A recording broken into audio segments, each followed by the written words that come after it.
Мен Дидар Дәулетұлы және тақырып could модельді етістігі. Could етістігінің сөйлемдегі атқаратын қызметтермен таныссақ. Оның бірінші қызметі ability in the past.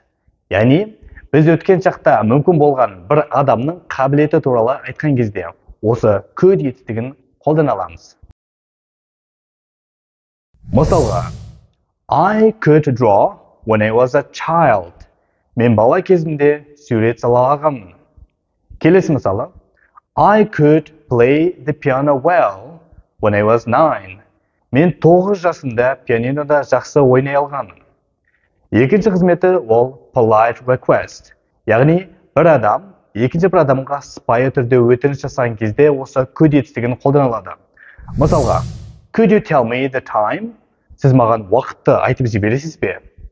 Келесі мысалы, excuse me, could I come in? Кешіресіз бе? Маған ішке кіруге болады ма?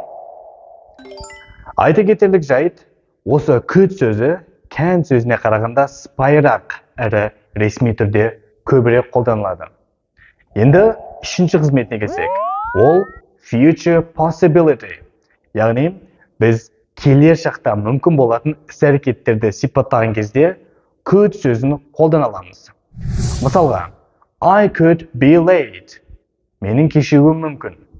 Келесі мысалы, a hailstorm could come here tomorrow. Шторм немесе дауыл ертең осы жерге келіп қалуы мүмкін.